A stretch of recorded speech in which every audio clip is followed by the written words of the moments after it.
This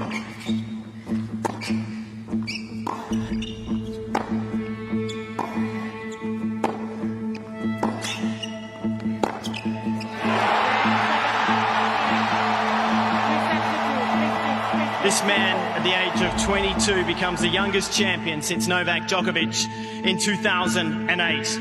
And is only the second Italian man in the Open era to claim a Grand Slam title. Please welcome your Australian Open men's singles champion, Jannik Sinner. The era of the legendary Big Three in tennis is drawing to a close.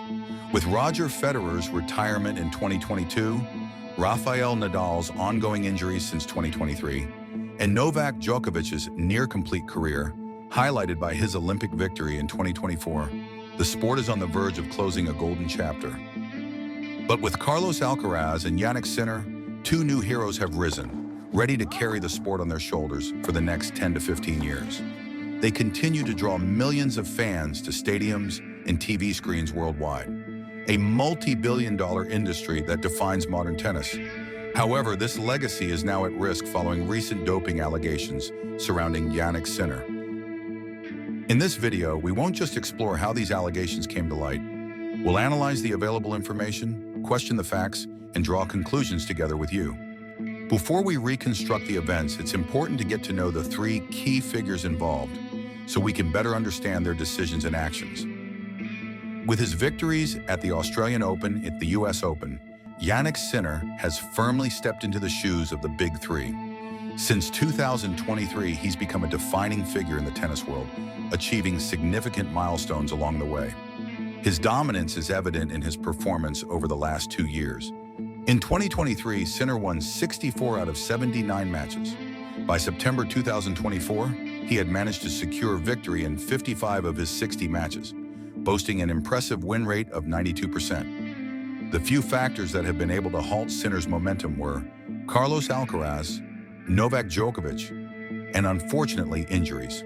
For example, his ankle injury at the 2022 Paris Masters, an adductor injury in June 2023 that forced him to withdraw from the Halep Open, and a hip injury in May 2024 that led him to miss the Italian Open. Fortunately, a top athlete like Jannik Sinner has a professional team at his side, helping him not only recover quickly, but also prevent further injuries.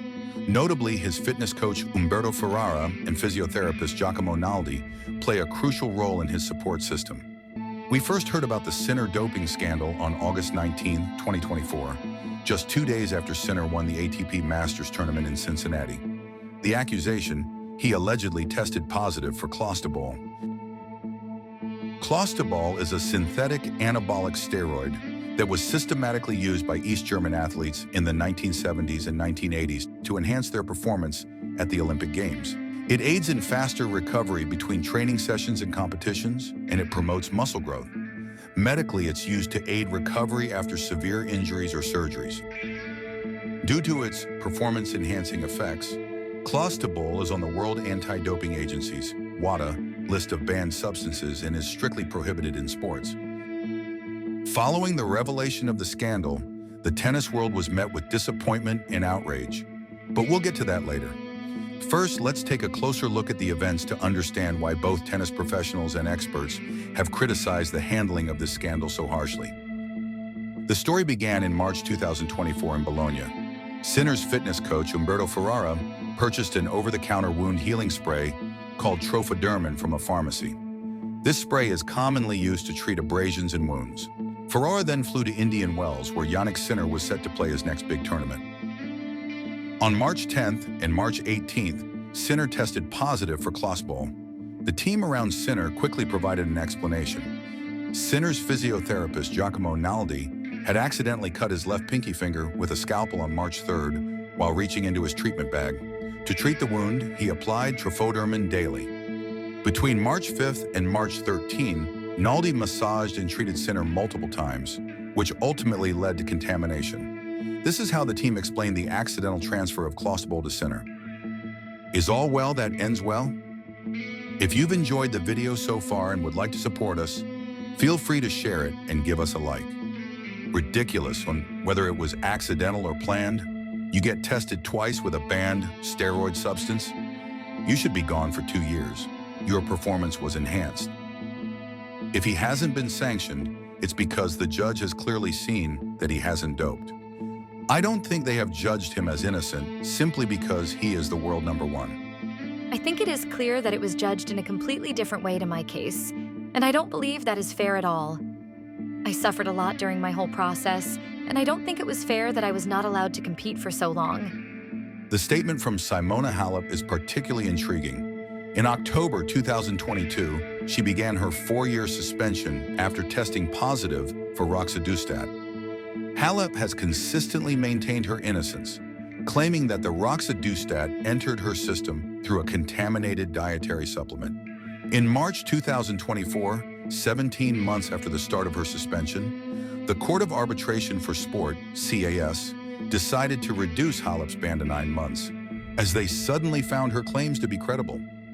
Halep's outrage is understandable. After Sinner tested positive, he was only provisionally suspended from April 4th to 5th, and again from April 17th to 20th, allowing him to continue competing in the Masters tournaments in Monte Carlo and Madrid.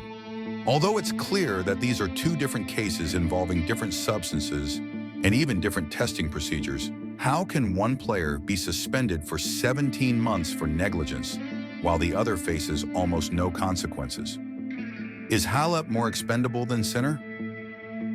While researching the information for this video, several questions kept coming to mind, such as, how is it possible that a professional fitness coach, who even trains the current world number one in tennis, buys a spray and carries it from Bologna to Miami without noticing the prominent doping warning label on the back of the packaging? The doping warning on Trophadurmin spray has been mandatory in Italy. The Ministry of Health may have introduced this rule because, between 2019 and 2023, a total of 38 Italian athletes tested positive for clostebol. Why was Jannik Sinner allowed to compete in various tournaments from March 10th until the verdict in August, while Simona Halep was suspended for 17 months? Both had substances detected in their bodies that are on the doping list. What real advantages does clostebol offer in the case of Sinner, where only a trace amount of 76 to 86 picograms per milliliter was found? Should there be a minimum threshold in the future to avoid penalizing cases of contamination?